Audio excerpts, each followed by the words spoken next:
सुप्रभात पिलामाने जेमिति तुमे जानिच एई महामारी कोरोना समग्र विश्व को कबलित करियछि।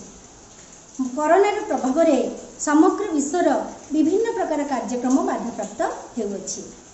सेहि भली आमर विद्यालयर श्रेणीगृह श्रेणी कक्षर जो कार्यक्रम आमे एकाठी बसिकी करुतिले शिक्षादान शिक्षा ग्रहण एई सब कार्यक्रम मध्य आउ संभव हे पारला। किंतु ए जो शिक्षण प्रक्रिया को त्वरान्वित करबा पई आमे कोन करछे ना ऑनलाइन शिक्षादानर सहायता नेउछे।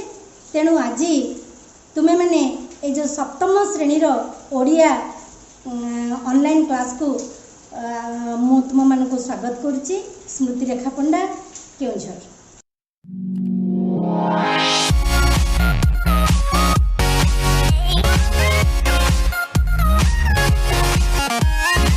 माने आज तुम बहिर प्रथम विषय कलामाणिकर पद्यटी को आमे पढ़िबा। प्रसंगटी को जीवा पूर्वरु एहार स्रष्टा कवि अभिमन्यु सामंत सिंहारଙ୍କ विषय रे सम्यक धारणा देबी।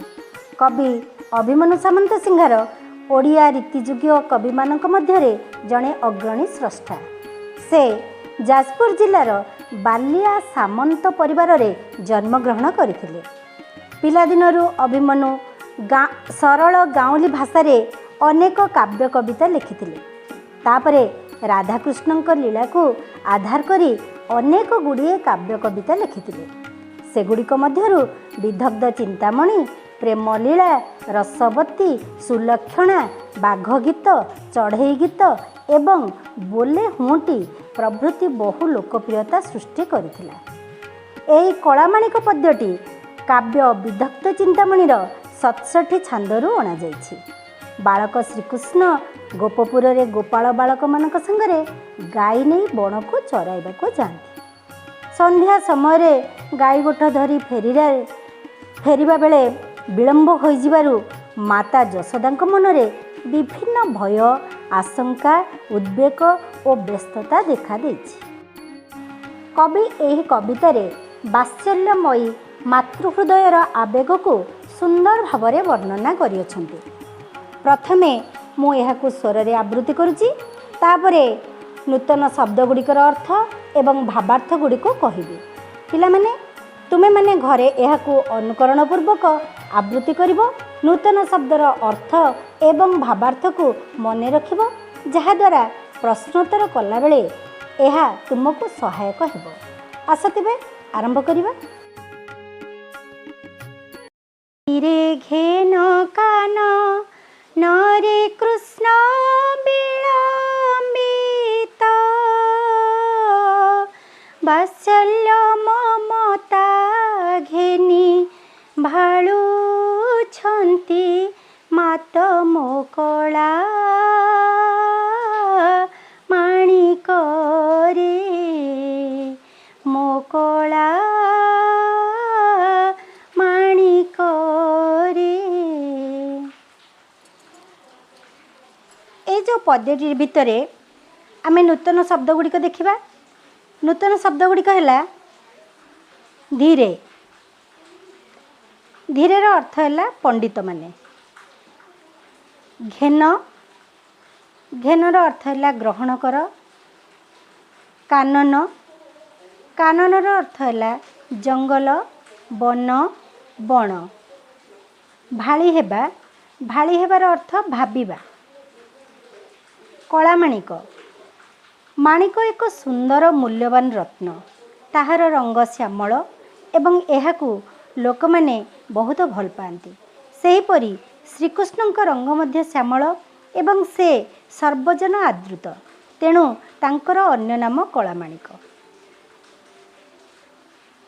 श्रीकृष्ण बणरू गाई धरी फेरिबारे विलंब देखि माता यशोदा भय और आशंकार केते कोण भाबी हेउछन्ति ताहा एई पद्यरे वर्णना करा जायछि।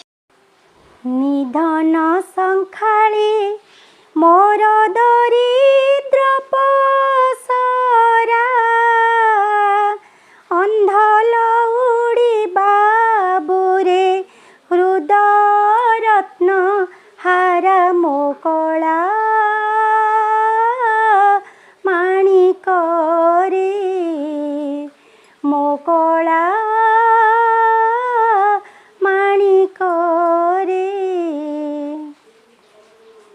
ପିଲାମାନେ ଏଇ ପଦଟିରେ ଆମେ ନୂତନ ଶବ୍ଦ ଗୁଡ଼ିକ ପାଇଲେ କ'ଣ ନା ନିଧନ।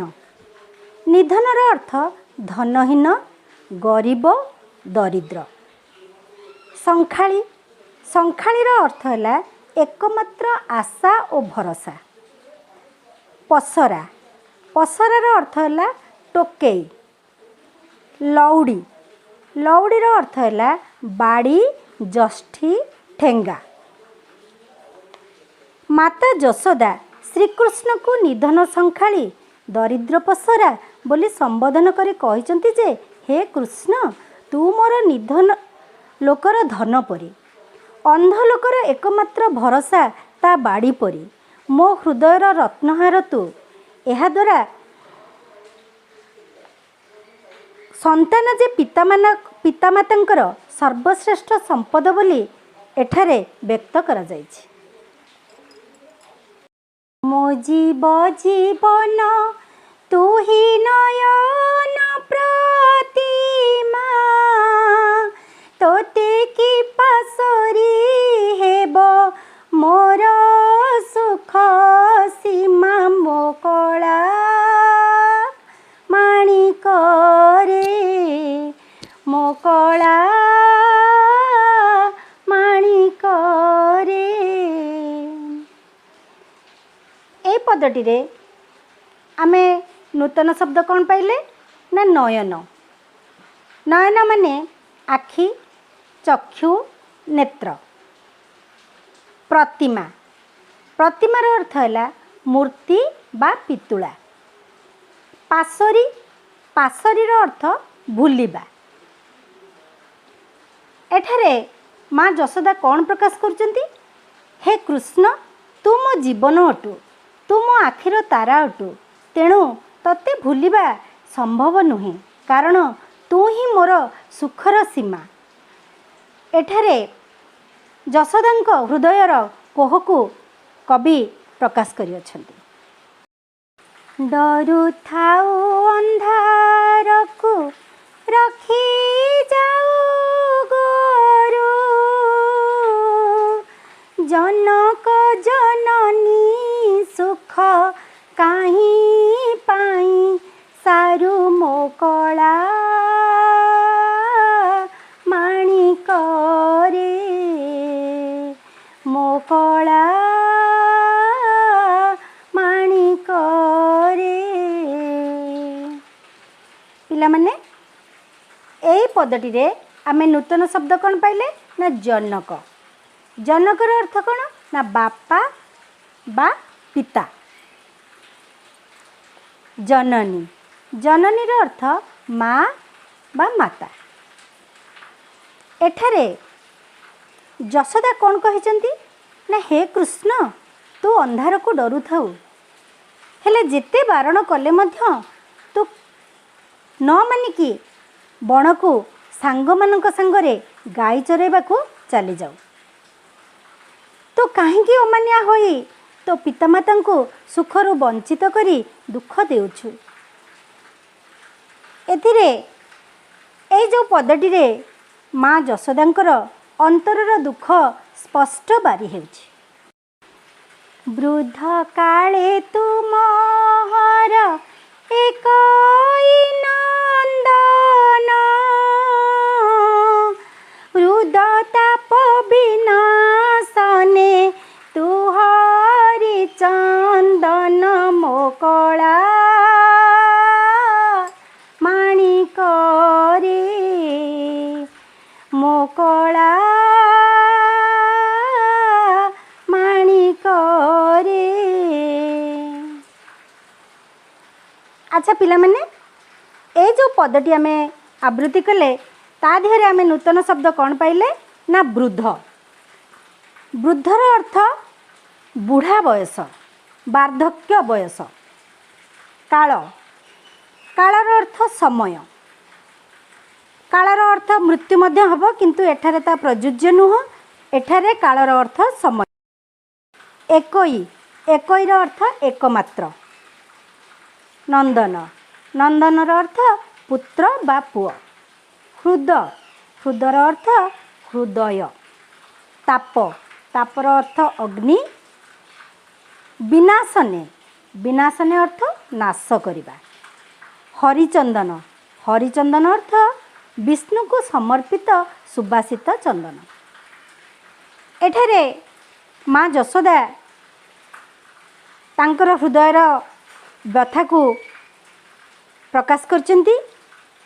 कृष्णଙ୍କ विलंबरे माता यशोदा कहउचंती जे हे धन, हे कृष्ण, तू मोर ए वार्धक्य समय रे एकमात्र संतान, तू ही मोर दुख विनाशकारी, तू ही मोर हृदयर जला को निर्वापित करि पारुथिबा सुबासित और शीतल चंदन परी। अच्छा पिला माने, मु आशा करुच्ची मोर शिक्षादान प्रक्रिया तुम मान को भल लगी एवं तुम्हें मैंने ताहा बुझी पारिथिबो। जदि किसी अबुझा रही बुझीबारे कष्ट होइथिबो तेबे कमेंट बॉक्स रे ताहा लिखिले मु नेक्स्ट वीडियो रे से डाउट को तुमरा क्लियर करबी। धन्यवाद। Closed doors, I'm a fool for your love.